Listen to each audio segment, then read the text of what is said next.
인생의 마지막 10년. 여러분은 어떤 도전과 마주하게 될지 상상해 보신 적이 있나요? 육체의 쇠락일까요? 뼈에 사무치는 고독일까요? 아니면 사랑하는 가족과의 지리한 감정의 줄다리기일까요? 우리는 흔히 노년의 문턱을 넘는 것을 그저 생물학적인 자연스러운 변화라고 생각합니다. 하지만 늙어감 뒤에 숨겨진 정신적, 감정적 시련이 얼마나 깊고 무거운지 알려주는 이는 드뭅니다. 사실 90세 노인들을 쓰러뜨리는 것은 질병 그 자체가 아닙니다. 그들을 무너뜨리는 것은 전혀 다른 종류의 중압감입니다. 오늘 이야기의 주인공은 78세의 은퇴한 엔지니어입니다. 그는 자신의 노년이 꽤 안정적이고 평화로울 것이라 믿었습니다. 하지만 예고 없이 찾아온 사고 하나가 그 모든 믿음을 산산조각 냈습니다.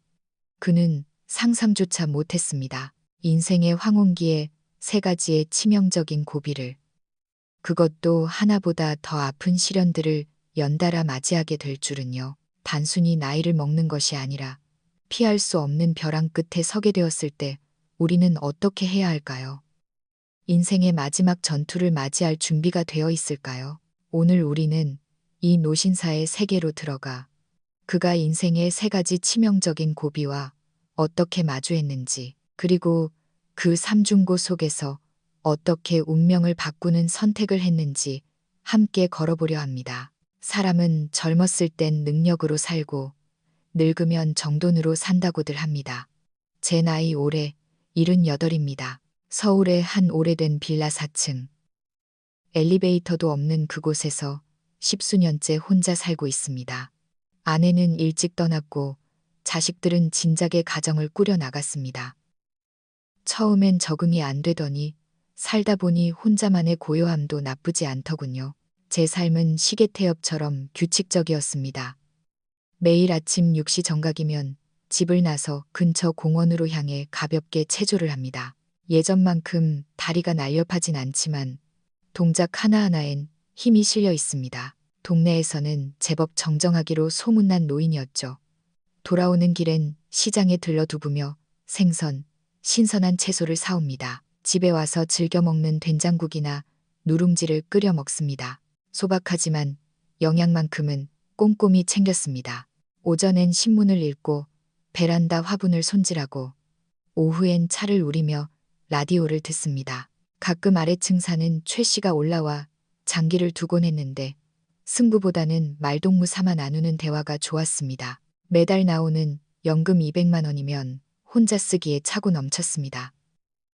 관리비며 생활비, 부족함이 없었죠. 저는 늘 제 노년이 제법 괜찮다고, 동년배들 사이에선 성공한 축에 든다고 자부했습니다. 몸은 아직 버틸만하고 지갑은 비지 않았으며 자식들은 말썽 없이 잘 자랐으니까요. 아들 민호는 구청 공무원으로 안정적으로 일하고 딸 지연이는 의사사위 준혁이와 결혼해 남부럽지 않게 살고 있습니다. 저는 아이들을 귀찮게 하지 않았습니다. 패기치기 싫은 마음도 있었지만 저 역시 자유가 좋았거든요. 동네 친구들에게 늘 말했죠. 늙어서 자기 앞가림 잘하고 자식들한테 손 안 벌리는 게 최고의 부모야. 그럴 때마다 다들 고개를 끄덕이며 제 선견지명을 칭찬했습니다. 저는 그렇게 5년, 10년 더 살다가 조용히 생을 마감할 줄 알았습니다. 남에게 짐되지 않고 누구에게도 통제받지 않으면서요. 나이 들어 등 따시고 배부르고 말통하는 친구 몇 있으면 그게 행복 아니겠습니까? 하지만 저는 몰랐습니다. 제가 손안에 꽉 쥐고 있다고 믿었던 그 평온한 노년이 사실은 운명이 파놓은 완만한 내리막길에 불과했다는 것을요. 진짜 깎아지른 듯한 벼랑은 그 뒤에 기다리고 있었습니다. 건강은 영원할 줄 알았고 돈만 있으면 존엄은 지켜질 줄 알았으며 자식이 효자면 비참해질 일은 없을 거라 믿었습니다. 그땐 너무 천진했거나 제 인생 계획을 과신했던 겁니다. 돌이켜보면 그 시절은 마치 고공 줄타기 같았습니다. 발 아래는 천길 낭떠러지인데 저는 산책이라도 하는 줄 알고 콧노래를 부르고 있었으니까요. 한 번은 앨범을 정리하다가 아내의 젊은 시절 사진을 보게 되었습니다. 고운 한복을 차려입고 환하게 웃던 그날, 햇살이 참 좋았죠. 사진 속 아내의 얼굴을 손가락으로 쓸어보다가 문득 말로 다 할 수 없는 외로움이 밀려왔습니다. 그래요. 늙으면 말할 사람이 줄어들고 나를 이해해주는 사람은 더 줄어듭니다. 자식들은 그들의 세상이 있고 부모는 그 세상 밖의 존재가 됩니다. 그들 삶의 주인공은 우리가 아닙니다. 우리는 가끔 스케줄에 맞춰 끼워 넣어지는 조연일 뿐이죠. 하지만 불평하지 않았습니다. 내 두 발로 걷고 내 손으로 씻고 내 밥상을 차릴 수 있는 한 나는 누군가의 보살핌이 필요한 노인이 아니라 온전한 나라고 믿었으니까요. 하지만 그 비 오던 날, 한순간의 낙상이 저를 진짜 심연으로 밀어 넣을 줄은 꿈에도 몰랐습니다. 늙음이란 하루하루 쌓이는 것이 아니라 단 한 번의 넘어짐, 한 번의 수술, 하나의 결정으로 돌이킬 수 없이 무너져 내리는 것임을 그때 처음 알았습니다. 그게 첫 번째 고비였습니다. 고개 숙이지 않으면 인생도 꺾이지 않을 줄 알았는데 현실이 고개를 숙이라고 강요할 땐 허리 펴고 서 있을 시간조차 주지 않더군요. 그날은 비가 추적추적 내렸습니다. 아침에 베란다에 빨래를 넣을 때부터 바람이 눅눅했죠. 비 오는 오후를 달래보려 옛날 아내와 여행 갔던 사진을 찾으려 했습니다. 앨범은 거실 책장 맨 윗칸에 있었고 저는 늘 그렇듯 의자를 딛고 올라섰습니다. 익숙한 동작이었는데 그날따라 발이 미끄러졌는지 아니면 마음이 급했는지 앨범에 손이 닿기도 전에 균형을 잃고 말았습니다. 모든 게 슬로모션처럼 보였습니다. 바닥으로 곤두박질 치며 옆구리로 쿵 하고 떨어지는 순간 둔탁한 파열음과 함께 오른쪽 다리에서 시작된 끔찍한 고통이 불길처럼 온몸을 휘감았습니다. 아! 하고 비명을 질렀지만 텅 빈 집 안에 메아리만 울릴 뿐 대답해 줄 사람은 없었습니다. 그 순간 독거노인이라는 말이 뼈저리게 와닿았습니다. 일어나려 발버둥 쳤지만 힘이 들어가지 않았고 식은땀만 줄줄 흘렀습니다. 간신히 손을 뻗어 떨어진 휴대폰을 잡고 119를 불렀습니다. 병원에 실려가 진단을 받으니 고관절 골절이라더군요. 수술은 잘 됐지만 의사는 저와 뒤늦게 달려온 자식들을 보며 냉정하게 말했습니다. 연세가 있으셔서 뼈가 잘 안 붙습니다. 최소 3개월은 걷기 힘들고 앞으로 엘리베이터 없는 곳은 무리입니다. 누군가 옆에서 돌봐드려야 해요. 가슴이 철렁 내려앉았습니다. 3개월을 못 걷고 간병인이 필요하다니. 그럼 엘리베이터 없는 내 빌라는 어쩐단 말인가. 병실 밖에서 아들 민호와 딸 지연이가 심각하게 의논하는 소리가 들렸습니다. 그들이 불효자라서가 아니라 갑작스레 닥친 이 현실이 너무나 버거웠기 때문이겠죠. 이튿날 그들이 병실 문을 열고 들어와 꺼낸 첫 마디는 이것이었습니다. 아버지, 지금 사시는 빌라는 정리하는 게 좋겠어요. 엘리베이터도 없고 위험하니까 집 팔고 저희 집으로 들어오세요.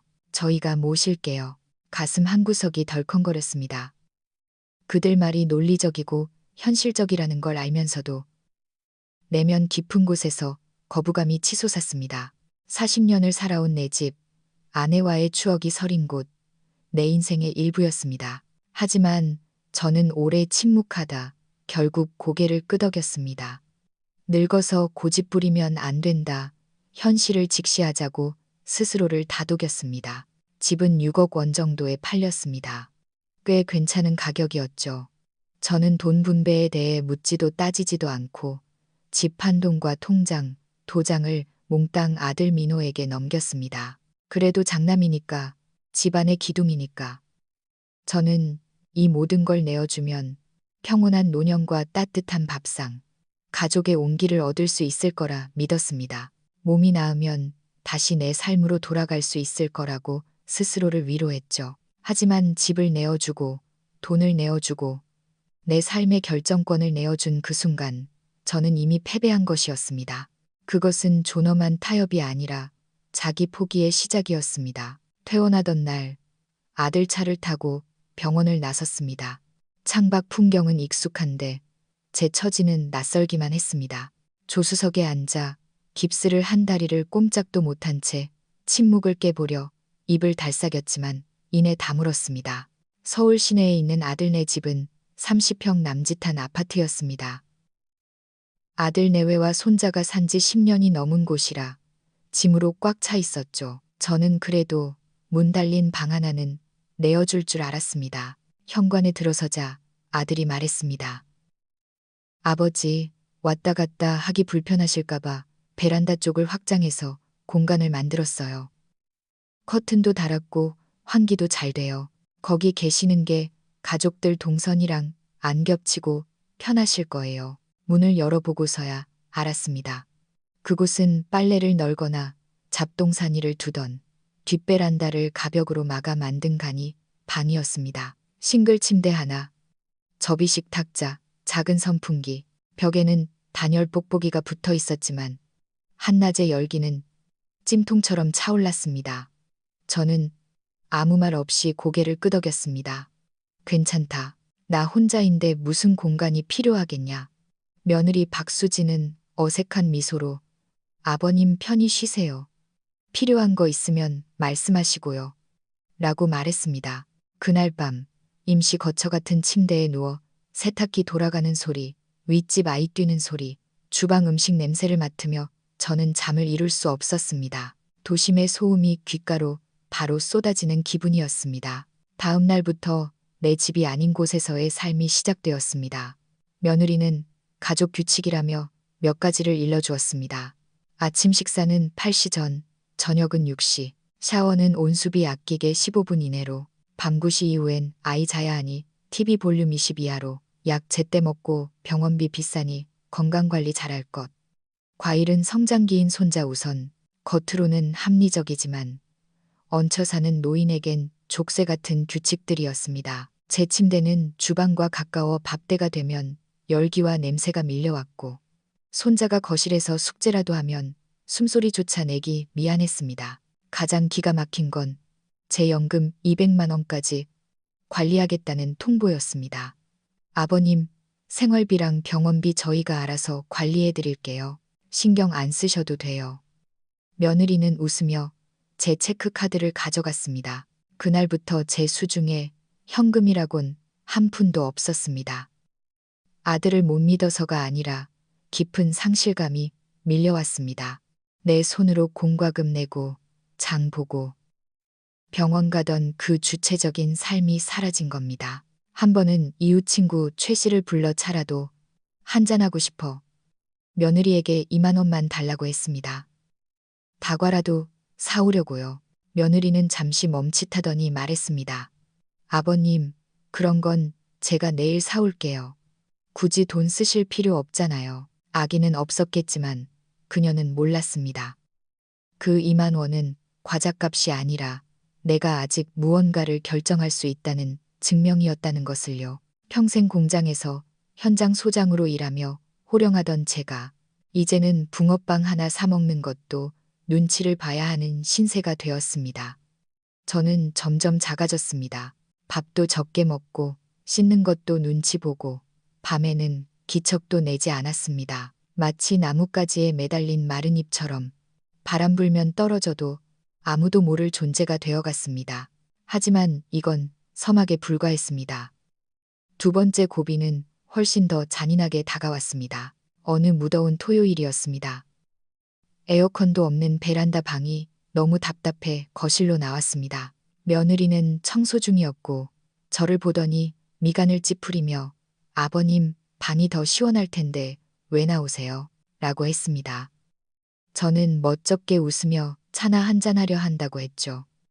주방에서 뜨거운 물을 담아 나오는데 손이 떨려 그만 찻주 전자를 놓치고 말았습니다. 새로 산 옅은 회색 패브릭 소파 위로 뜨거운 물이 쏟아졌습니다. 아이고, 미안해서 어쩌냐. 내 정신 좀 봐라. 저는 당황해서 수건을 찾았지만 며느리의 얼굴은 이미 사색이 되어 있었습니다. 그녀는 소파에 물자국을 노려보며 치를 떨더니 폭발하고 말았습니다. 아버님, 정말 너무하세요. 그녀의 목소리가 날카롭게 꽂혔습니다. 제가 언제까지 참아야 해요? 소파도 마음대로 못 쓰고, 주방도 아버님 먼저, 전기세는 배로 나오고, 에어컨도 마음대로 못 켜고, 저도 사람이에요. 저도 힘들다고요. 제가 전생에 무슨 죄를 지어서 컵 하나 제대로 못 드는 노인네 뒤치다꺼리를 해야 하냐고요. 심장이 쿵쾅거리고 피가 거꾸로 솟는 것 같았습니다. 그녀의 말 한마디 한마디가 못이 되어 가슴에 박혔습니다. 물 얼룩은 아직 마르지도 않았는데 제 마음은 이미 차갑게 식어버렸습니다. 방으로 도망치듯 들어가려는데 퇴근한 아들 민호가 들어왔습니다. 무슨 일이야? 아들이 묻자 며느리는 울음을 터뜨리며 소파를 가리켰습니다. 아들이 난처해하며 실수하신 건데 좀 닦으면 되지. 뭘 그래? 라고 하자 며느리는 악을 썼습니다. 당신은 낮에 회사 가니까 모르지. 이 집구석 버티는 게 누군데 그래? 억울하면 당신이 집에서 병수 바래. 나 친정 갈 거야. 저는 투명 인간처럼 서 있었습니다. 미안하다. 내 잘못이다. 라고 말하고 싶었지만 목소리가 나오지 않았습니다. 그날 밤 집안 공기는 얼음장 같았습니다. 방문 너머로 부부가 싸우는 소리가 들렸습니다. 나 아직 40대야. 벌써부터 요양보호사 노릇해야 돼? 아버님 환자 아니시라며. 아버지가 무슨 환자야. 그냥. 그럼 나중에 대소변 못 가리시면 당신이 치울 거야. 당신이 할 수 있어. 내 아버지야. 내 아버지가 아니라. 그러니까 당신 아버지니까 당신이 하라고. 문이 쾅 닫히고 집안이 조용해졌습니다. 저는 천장을 바라보며 뜬 눈으로 밤을 지새웠습니다. 내가 자식 부부의 시한폭탄이 될 줄은 몰랐습니다. 그저 늙었을 뿐인데 존재 자체가 죄가 된 것 같았습니다. 다음 날 아침 아들이 억지 미소를 지으며 제 방문을 두드렸습니다. 아버지, 수진이가 요즘 예민해서요. 당분간 지연이네 가서 지내시는 게 어떨까요? 거긴 집도 넓고. 저는 3초간 침묵하다 고개를 끄덕였습니다. 잠시 머무는 게 아니라 반품 당하는 것임을 알았습니다. 짐을 챙기는 아들 뒤통수를 보며 어린 시절 자전거를 가르쳐주고 졸업식 때 사진을 찍어주던 기억이 스쳤습니다. 저는 한때 그에게 가장 든든한 산이었는데 이제는 물새는 차추전자, 처치 곤란한 짐짝이 되어버렸습니다. 그날 밤 저는 일기장에 적었습니다. 두 번째 고비는 질병도 가난도 아니다. 가장 가까운 가족이 나를 짐스러워하기 시작하는 것. 그것이 진짜 치명적인 고비다. 딸 지연이네 집은 신도시의 고층 아파트 17층이었습니다.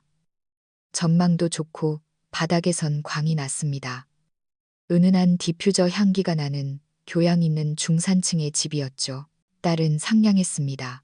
아빠, 여기서 편하게 지내세요. 아무 걱정 마시고요.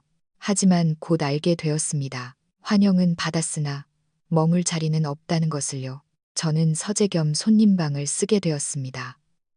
의사 사위 준혁의 의학 서적이 꽂혀 있는 방이었죠. 사위는 제 휠체어 바닥에 흠집 방지 패드를 붙여주며 바닥재가 비싼 거라 긁히면 안 돼서요. 라고 공손히 말했습니다. 예의 바르지만 온도는 없었습니다. 처음엔 안부를 묻던 사위도 시간이 갈수록 말이 줄었습니다. 거실에 좀 오래 앉아 있으면 아버님 피곤하실 텐데 들어가 쉬시죠. 애들 공부해야 해서요. 라고 돌려 말했습니다. 밥 먹을 때 제가 반찬이라도 나르려 하면 아유, 놔두세요. 그릇 깨져요. 라며 막아섰습니다. 그건 배려가 아니라 자신들의 완벽한 라이프 스타일에 흠집을 내지 말라는 경고처럼 느껴졌습니다. 저녁 식사 후 딸네 가족이 모여 TV를 보고 과일을 먹을 때 저는 소파 구석에 앉아 있었지만 철저히 소외감을 느꼈습니다. 아무도 제게 말을 걸거나 의견을 묻지 않았습니다. 그들은 악의적으로 저를 따돌리는 게 아니라 아주 자연스럽게 저를 투명인간 취급했습니다. 저는 눈치껏 밥 먹으면 바로 방으로 들어가 불을 끄고 숨죽였습니다. 혹시 내가 예민한 건가 싶었는데 어느 날 밤의 대화가 확인 사살을 했습니다. 화장실을 다녀오다 안방에서 새어 나오는 소리를 들었습니다. 사위 준혁의 낮고 차가운 목소리였습니다. 장인어른 언제까지 계실 거야? 여기가 요양병원도 아니고. 딸이 머뭇거리며 대답했습니다. 요양원에 혼자 보내긴 맘이 좀 그렇잖아. 당신 맘 편하자고 우리 생활 다 깨져야 해. 관리비며 식비며 장인어른 연금 200만 원으로 뭐 보탬이라도 주셔. 나 매일 늦게까지 진료하고 오는데 집에서까지 눈치 봐야 해. 잠시 침묵 후 사위가 덧붙였습니다. 더 늙으셔서 기저귀라도 차게 되면 그땐 누가 치워? 당신이 할 거야? 여기가 요양병원도 아니고. 그 말이 비수처럼 꽂혔습니다. 그들은 나쁜 사람들이 아닙니다. 지극히 현실적인 사람들이죠. 세상 모든 자식이 하고 싶지만 차마 입 밖으로 못 내는 말을 했을 뿐입니다. 그날 밤 저는 깨달았습니다. 아무리 가족이라도 내가 비용이 되고 변수가 되는 순간 나는 더 이상 아버지가 아니라 처리해야 할 문제가 된다는 것을요. 다음 날 아침 저는 아무 일 없던 듯 밥을 먹었지만 결심했습니다. 이렇게 눈치 보며 사느니 차라리 내 방식대로 마지막을 정리하자고. 결국 저는 요양원 행을 받아들였습니다. 아들과 딸이 조심스레 말을 꺼냈을 때 저는 덤덤하게 알았다고 했습니다. 그들은 놀란 눈치였지만 안도하는 기색이 역력했습니다. 요양원은 깨끗했습니다. 하지만 그곳의 청결함은 왠지 모를 서늘함을 품고 있었죠. 정해진 시간에 밥 먹고 정해진 시간에 약 먹고 TV 보고 잠자고 이곳의 노인들은 사는 게 아니라 죽음을 기다리고 있었습니다. 옆 침대 노인이 밤새 고통스러워하다가 며칠 뒤 빈 침대만 남았을 때 저는 저의 미래를 보았습니다. 나도 여기서 이렇게 잊히겠구나. 자식들은 일주일에 한 번 의무적으로 찾아와 과일 바구니를 놓고 갔습니다. 아빠, 건강하시죠? 필요한 거 있으면 전화하세요. 그건 대화가 아니라 확인 절차였습니다. 저는 점점 입을 닫았고 재활 치료도 거부했습니다. 의사가 경고했지만 늙어서 이 정도면 됐지. 뭘 더 바락바락 사나 싶어 웃어 넘겼습니다. 몸은 살아있으나 영혼은 죽어가고 있었습니다. 그러던 어느 날 문득 정신이 번쩍 들었습니다. 창밖으로 들어오는 햇살을 보며 생각했습니다. 이대로 끝낼 것인가? 남들이 짜놓은 스케줄에 맞춰 숨만 쉬다가 쭈글쭈글한 풍선처럼 바람 빠져 사라질 것인가? 아닙니다. 저는 엔지니어였습니다. 평생 문제를 해결하며 살아온 사람이었습니다. 내 인생의 마지막 설계를 남에게 맡긴 채 멍하니 있을 순 없었습니다. 효심이니 양심이니 하는 것에 기대어 구차하게 연명하는 것, 그것이야말로 존엄을 버리는 일이었습니다. 저는 그 길로 펜을 들어 아들과 딸에게 편지를 썼습니다. 그리고 요양원 직원에게 부탁해 변호사를 불렀습니다. 사랑하는 민호, 지연아, 너희에게 부담 주기 싫고 나도 내 인생을 찾고 싶다. 내 남은 재산을 모두 신탁에 맡겨 전문기관에서 관리하도록 조치했다. 내 병원비, 간병비, 그리고 내가 원하는 삶을 사는 데에만 쓰일 것이다. 남은 돈은 너희에게 바로 상속되지 않을 것이다. 오해 마라. 너희를 믿지 못해서가 아니라 내가 내 존엄을 지키며 살기 위한 마지막 안전장치다. 며칠 뒤 아들이 사색이 되어 달려왔습니다. 아버지, 대체 왜 이러세요? 저희가 남입니까? 왜 돈을 남한테 맡겨요? 저는 아들의 눈을 똑바로 보며 말했습니다. 민호야, 너희는 최선을 다했다. 안다. 하지만 나도 내 인생의 주도권이 필요해.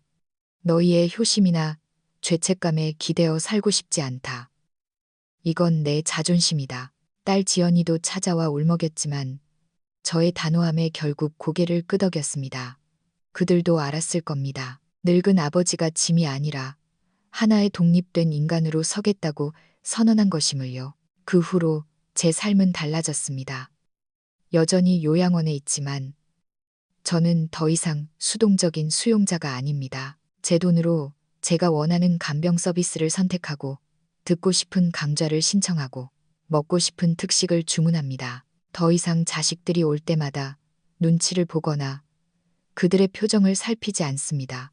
아이러니하게도 제가 제 삶의 주도권을 쥐고 나니 자식들과의 관계도 편해졌습니다. 그들은 더 이상 저를 무거운 짐으로 느끼지 않았고 저 역시 그들을 나를 버린 자식으로 원망하지 않게 되었습니다. 우리는 비로소 성인 대성인으로 마주보게 되었습니다. 얼마 전 아이들이 찾아왔을 때 제가 말했습니다. 너희는 너희 인생을 살아라. 나는 내 방식대로 마지막을 잘 마무리하마. 그게 진짜 효도다.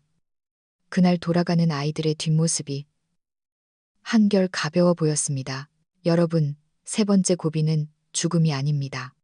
스스로 선택할 권리를 잃어버리는 것.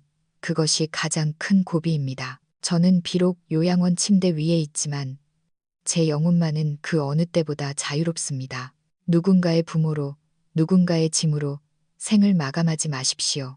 마지막 순간까지 나로서 존재하십시오. 그것이 제가 인생의 끝자락에서 배운 가장 큰 지혜입니다. 오늘 이야기가 여러분의 마음에도 작은 파문을 일으켰기를 바랍니다. 부모님의 노년, 그리고 언젠가 다가올 나의 노년을 어떻게 준비해야 할지 한 번쯤 깊이 생각해 보는 시간이 되었으면 좋겠습니다. 감사합니다.